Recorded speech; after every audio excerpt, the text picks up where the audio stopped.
All right, I'm just going to get started because it's a one-page handout. That title keeps surviving. It's the title of my recent book, Effective Intentions, The Power of Conscious Will. And the title of this talk is Free Will and Neuroscience, Revisiting Libet's Studies. So I'm going to start with the motivation for this talk. I have lots of objections to Libet's studies. And here I will just talk about two. I have 20 minutes. I can do two. Why do I even worry about this to begin with? Well, you know, the news comes out in New York Times and other places online that scientists have shown that there's no free will. And when it started coming out, because I knew these studies and I didn't find them at all persuasive, I wondered what the effect on ordinary people would be if they read in newspapers, you don't have free will. Scientists have shown it. And then sometime after that, some studies were done by social psychologists. The first one of this sort of phenomenon was done by Kathleen Voss and Jonathan Schooler. And what they did was they divided subjects into three groups, and typically subjects are, you know, university students. So the subjects into three groups, and one group read passages by scientists claiming that there's no free will. And a second group read pro-free will passages. There is free will, you're a free person, you know, things like that. And the third group just read neutral passages, having nothing at all to do with free will. And then the next task for all three groups was supposedly to take a little math quiz. And they were told, but you know, the program is glitchy. So if after the question shows up, you don't press the space bar right away, the answer will show up. And then, of course, you could cheat because the answer would be on the screen. And in one version of the study, they were paid $1 for every correct answer. Now, the people who read passages by scientists saying that there was no free will cheated way more often than the other two groups.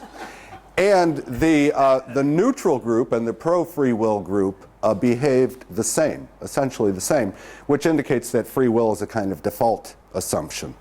Okay, that's one study. Here's another one. This one was done by a colleague of mine at Florida State, Roy Baumeister. One group just read no free will passages, this time not from scientists, just 25 statements to the effect that you don't have any free will. And the other group read neutral passages.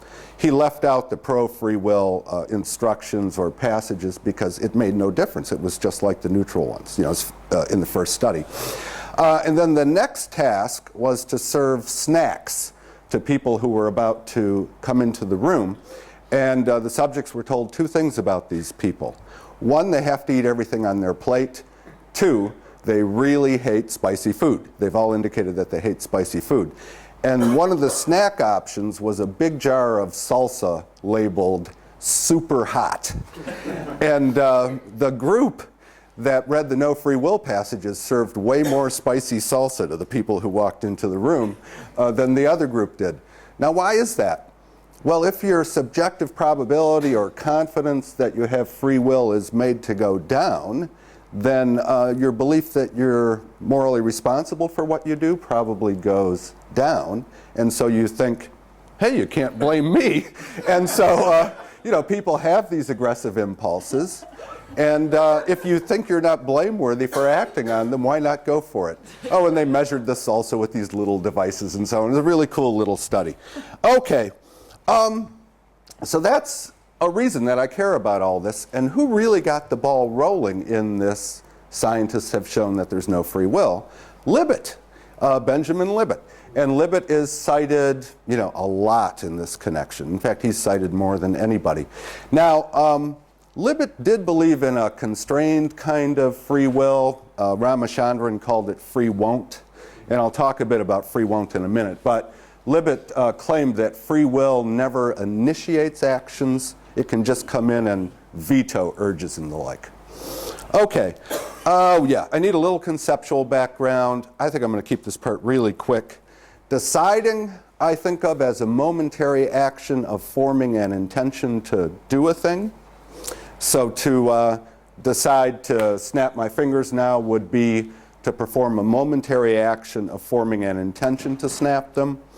And we should distinguish intentions from things like urges. Like I'm a smoker and, oh, I don't know, I suppose I have an urge to smoke now. I always have these urges. But even though I have an urge to smoke now, are you recording this? I intend not to smoke. So we shouldn't confuse urges with intentions. Often we have to beat down our urges and we intend not to act on them, and often we succeed, like I'm not smoking now.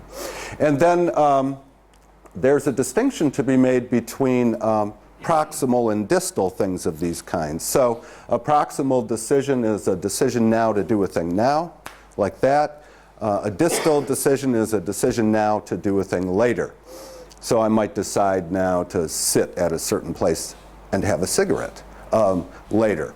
And similarly, intentions, we have intentions now to do things now, like an intention now to do that now, and we have intentions now to do things later. I intend now to fly back to the US on Sunday. Okay, so that's enough conceptual stuff. Libet studies, just a few quotations from Libet. First one, the brain decides to initiate or at least prepare to initiate certain actions before there is any reportable subjective awareness that such a decision has taken place. So the claim is that in Libet studies, brains unconsciously make decisions that people later on become aware of, okay? And he generalizes actually to all cases. We'll get to that in a second. What's the connection to free will? Well, he says this, if the act now process is initiated unconsciously, then conscious free will is not doing it. And this is not just about Libet's own study. He thinks it applies universally. And here he goes. Our overall findings do suggest some fundamental characteristics of the simpler acts that may be applicable to all consciously intended acts and even to responsibility and free will. So here's the experimental design that gets him to this place. Subjects are seated in chairs and they're hooked up to, for EEG and to an electromyograph. And so you can get changes in electrical conductivity on the scalp being recorded, and the electromyograph measures muscle motion, so you can get the beginning of a muscle burst. And the task is to flex a wrist whenever they want, and then report after they flex where the spot was on a fast clock. It makes a complete revolution in less than 3 seconds. When they first became aware of their urge or intention or wish or will to flex. So you flex whenever you want, you do it 40 times, and then each time after you flex, you report where you think the spot was on the clock when you first became aware of your urge or whatever to flex. The typical way to report is you move a cursor to that spot on the clock after you flex, where you think it was when you first became aware of the urge or whatever. You know what, I'm probably talking too fast because I want to do this in 20 minutes, so now I'm going to slow down. Okay, and what you get when subjects are regularly reminded not to plan in advance when to flex, and when after the fact they don't report that they ever were thinking in advance about when to do it, is that the EEG ramp up starts about 550 milliseconds before the muscle burst. And this is Libet's type 2 RP. The average time of first reported awareness of the urge or whatever is 206 milliseconds before the muscle burst. So let's just say 200 milliseconds before the muscle burst. And so then you have a gap of about 350 milliseconds between the beginning of the RP ramp up and the reported first awareness. So Libet concludes that the brain decides about a third of a second to flex now, about a third of a second before the person becomes aware of it. And so he says conscious free will isn't generating these decisions to move, and it isn't generating the motions. Okay, so we'll get to an obvious question in a minute. But I think I wanted to say something about this veto study, and let me make sure I do. Okay, so Libet says that once you become aware of the urge or intention or decision, he doesn't really care which term you use so much, to flex, then you can veto it. And he says he has two kinds of evidence of veto power. One kind of evidence is just that after the studies, many subjects said, you know, sometimes I had urges to flex and I just decided not to do it. I decided to wait for another urge. So there's that kind of thing. And then the other kind of evidence is this that Libet offers. He did a veto study, or what he calls a veto study. And the instruction was to prepare to flex when the spot hit a certain point on the clock, let's say the 9 o'clock point.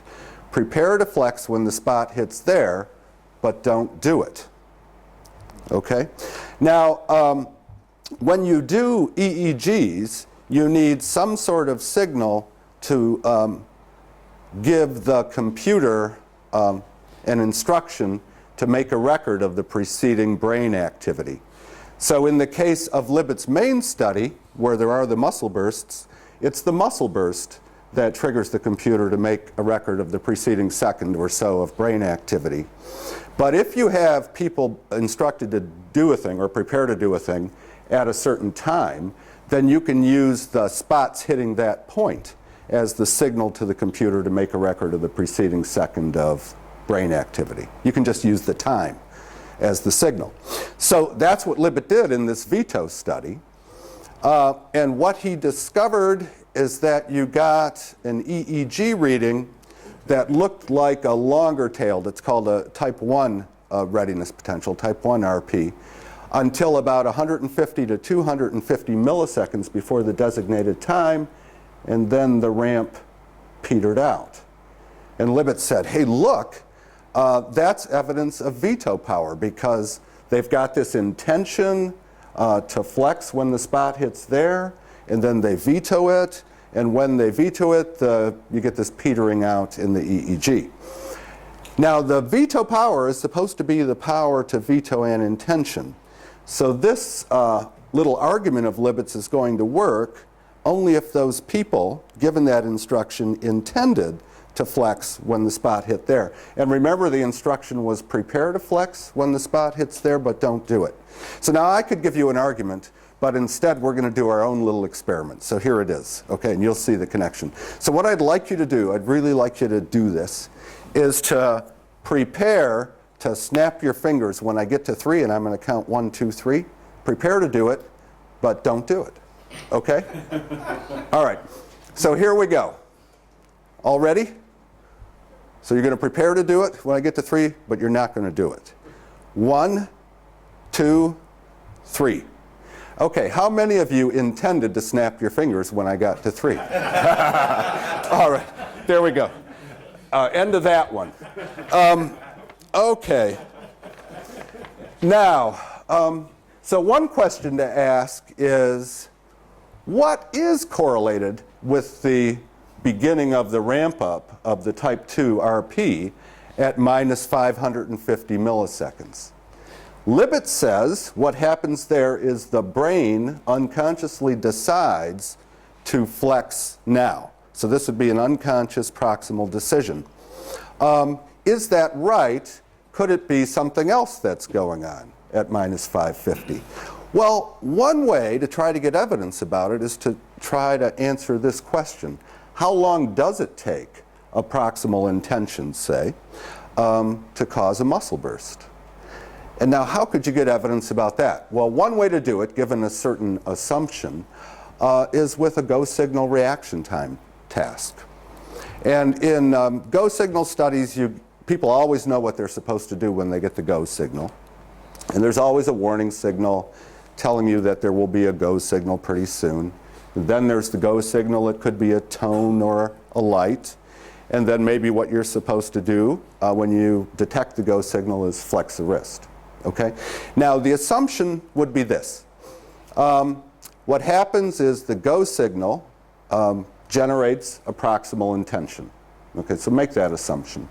Then what you'd want to do is to find a go signal reaction time study where, or do one yourself if you had a lab, but I don't, where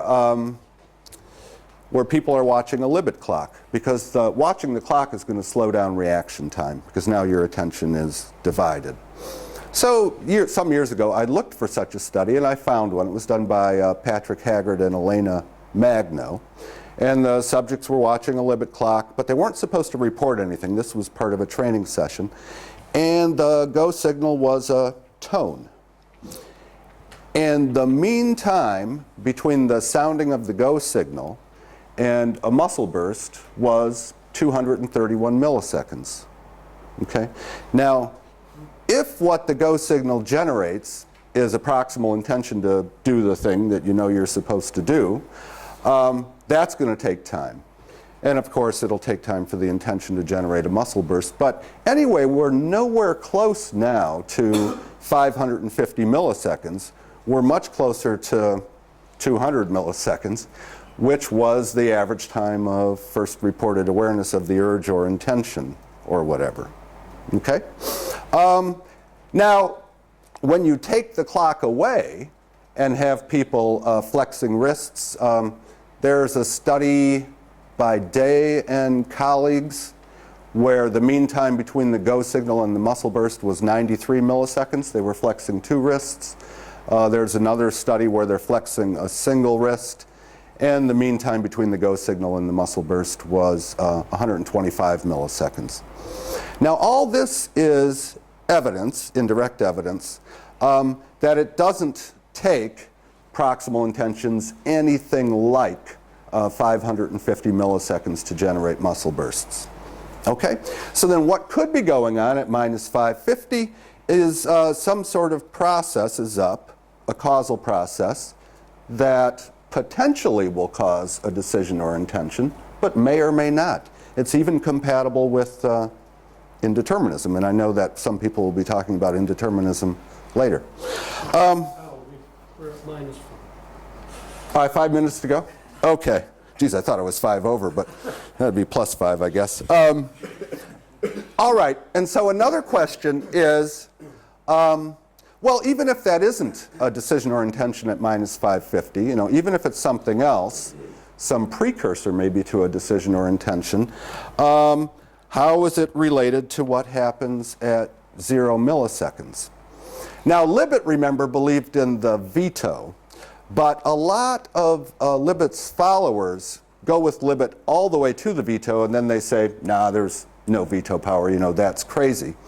And then, and this would be people like Ramachandran and Dan Wagner. Dan is a social psychologist. Mark Hallett, Bill Banks, a bunch of people. So they go with Libet up to the veto, reject the veto, and then they claim that what happens at minus 550 is sufficient for a muscle burst around 0 milliseconds. And what that claim really is that by minus 550, the point of no return has been hit. Right, so you get that far in this process, and now it's got to run its course. I mean, that is barring things that philosophers would think of, like shooting the subject in the head, right? But, you know, setting that kind of interference aside, that was just for philosophers here, but I'm sure Bob thought of this already. Okay, sorry. The jokes slow everything down. So, so they claim what happens by minus 550 then is sufficient for a muscle burst at 0. Is that true? Is it true that it's sufficient? Well, one thing to keep in mind is something I've already mentioned, that in the Libet study, it's the muscle burst that triggers the computer to make a record of the preceding second or so of brain activity. And what you want to know, if you want to know whether what happens around minus 550 or between there and minus 250, say, is whether you can get a readout like that up to then in situations in which there's no muscle burst. But if you're going to be looking for that, you can't use the muscle burst as the thing that triggers the computer to make a record of that preceding brain activity, right? So they don't have evidence that what's happening around minus 550 or between minus 550 and minus 250, for example, is sufficient for a muscle burst. Now, how do you get evidence about this? Well, you could do stop signal reaction time tests, and you could tell people, have them watching a Libet clock, you could tell them flex when the spot hits there, unless you detect the stop signal. And to make things simple, the stop signal could just be a change in the color of the clock face. So it could change from white to red. And then you could move that stop signal closer to or further away from that designated time and see at what points it's going to be effective. Now, typical stop signal reaction time is about 200 milliseconds. So my bet is that if somebody did this study, they would see that the process is stoppable. There's also some new evidence about this. Doesn't involve a stop signal study by Trevina and Miller. It's a really nice paper. I talk a bit about it in my paper, but just to describe it would take 3.7 minutes, and then I'd be out of time. So, how much time do I have now? Nothing. So that's the end.